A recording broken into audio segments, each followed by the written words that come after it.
afternoon or whichever time you're watching this video clip. We looked at we above before we had said that in the long run there are several decisions that are for us to make. Decisions about the scale and location of its operations.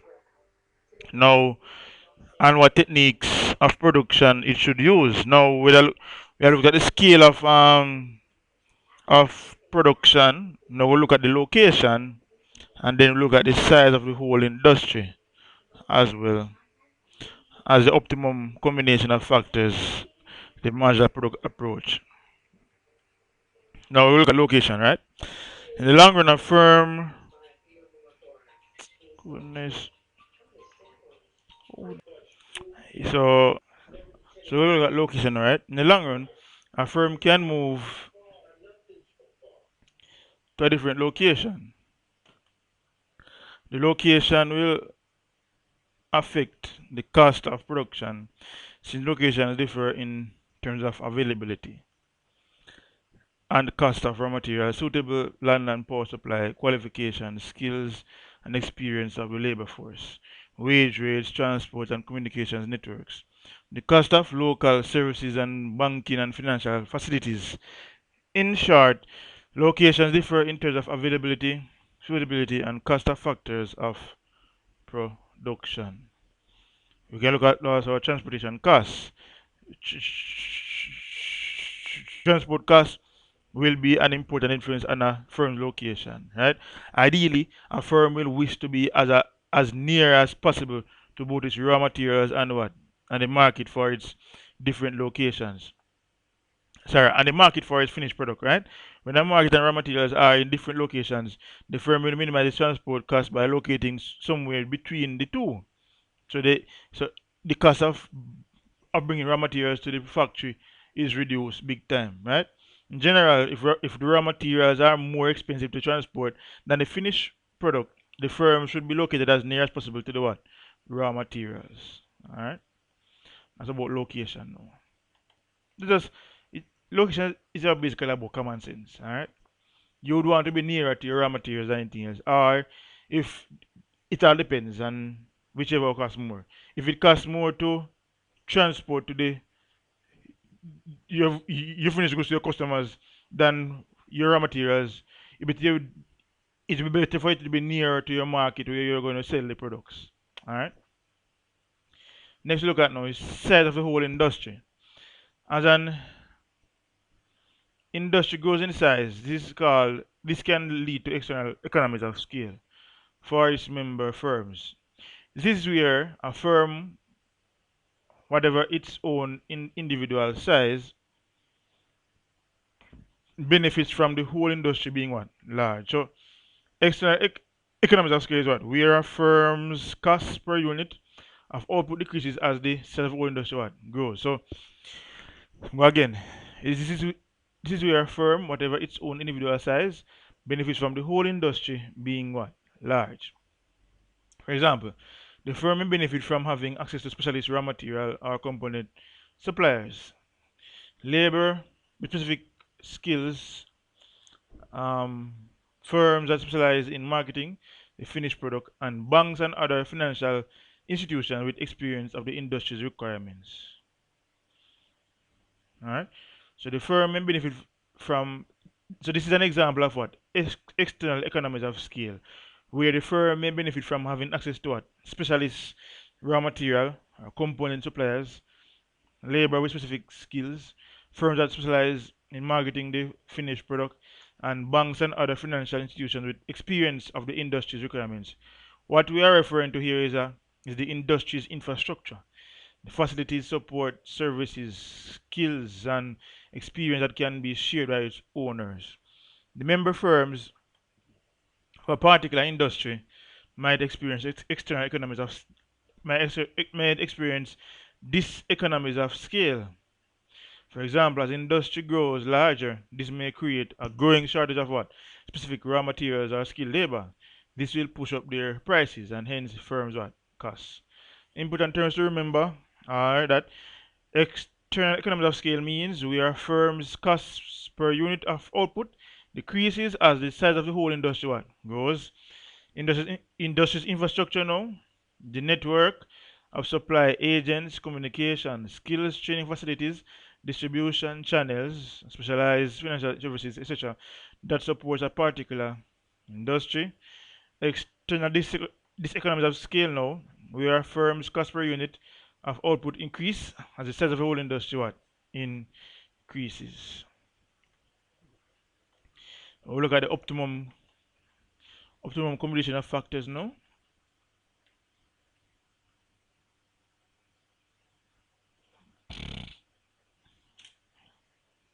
In the long run, all factors can be varied. The firm that can thus choose what techniques of production to use, what design of factory to build. So this is the third aspect of the decision making, what techniques to be used, right? Which follows our optimum combination of factors. What design of factory to build, what techniques of machine to buy, sorry, what type of machine to buy, how to organize the factory, whether to use highly automated processes or more labor intensive techniques. It must be very careful, the company must be very careful in making these decisions, right? Once it has built its factory and installed the machinery, these then become fixed factors and production, maybe for many years. The subsequent short run time period may in practice last a very long time. Remember that the short run is where what? There are at least one factor is what? Fixed. The profit maximizing firm will obviously want to use the least costly combination of factors to produce any given output. It will therefore substitute factors one for another. If so doing, it can reduce the cost of a given output.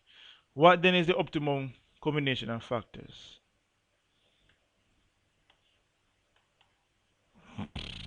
Let's look at the simple two-factor case. Take for simplest case where a firm uses just two factors, labor and what? Capital. The least cost combination of the two will be where marginal physical product divided by price is equal to marginal physical product divided by P. L mean what? Labor. K mean what? K mean what? Capital in this case, right? So in other words, where the extra product from the last pound spent on each factor is equal, but should this be so? The easiest way to answer this is to consider what would happen if they were not equal. If they were not equal now, it would be possible to reduce cost per unit of output by using a different combination of labor and capital. For example, if MPP labor divided by price of labor is greater than the marginal physical product of capital divided by the price of capital. For example, if more labor should be used relative to capital, that means more labor than capital. Since this firm is getting a greater physical return for its money from extra workers than from extra capital, as more labor is used per unit of capital, however, the mission returns to labor set in. Thus, MPPL will fall. Likewise, as less capital is used per unit of labor, MPPK will what? Rise. This will continue until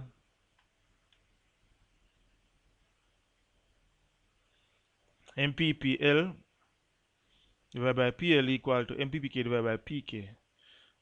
Alright. At this point, the firm will stop substituting labor for capital, since no further gain can be made by substituting one factor for another. This combination of factors, or choice of technique, can be said to be the most efficient. It is the least cost way of combining factors for any given output. Efficiency in this sense of using the optimum factor proportions if known is known as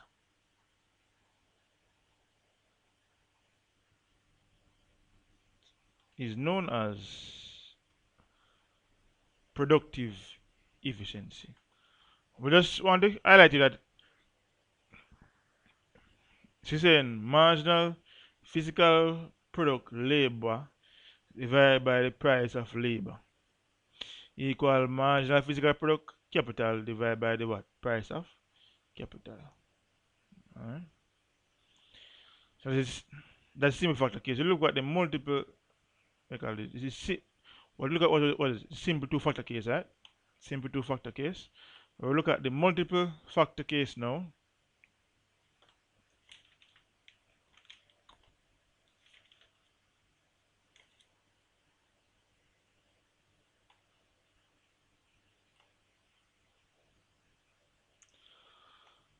Where firm uses many different factors. The least cost combination of factors will be where MPPA divided by PA is equal to MPB divided by PB equal MPPC divided by PC and so on, right? Where A to N are different factors, everything equal. The reasons where are the same as in the two factor case. If any inequality is between the MPP divided by the P ratios, a firm will be able to reduce its cost by using more of those factors with a high MPP divided by P ratio, and less of those with a what? Low MPP divided by P ratio until they all become what? Equal. A major problem for a firm in choosing the least cost technique is in predicting future factor price changes. If the price of a factor were to change, the MPP divided by P ratios would cease to be equal. The firm to minimize costs would then like to alter its factor combinations until MPP divided by P ratios once more equal. The trouble is that once it has committed itself to a particular technique, it may be several years before it can switch to an alternative one. Thus, if a firm invests in labor-intensive methods of production and is then face should be and is then faced, I should say, right?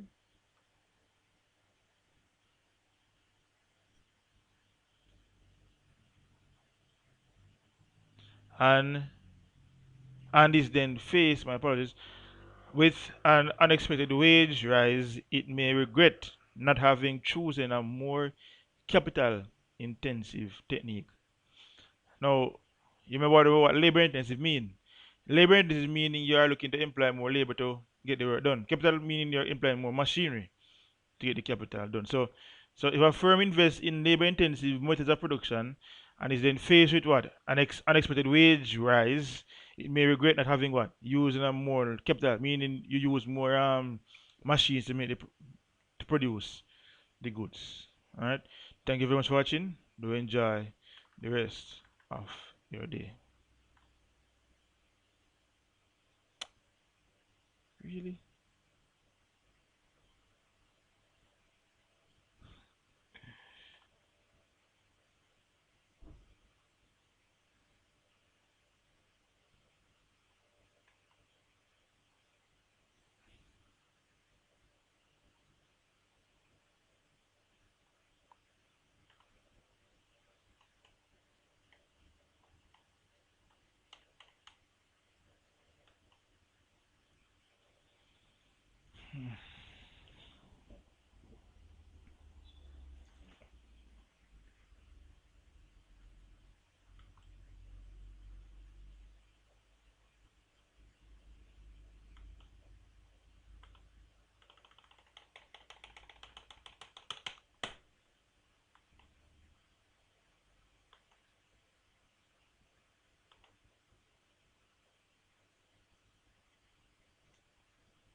Yeah.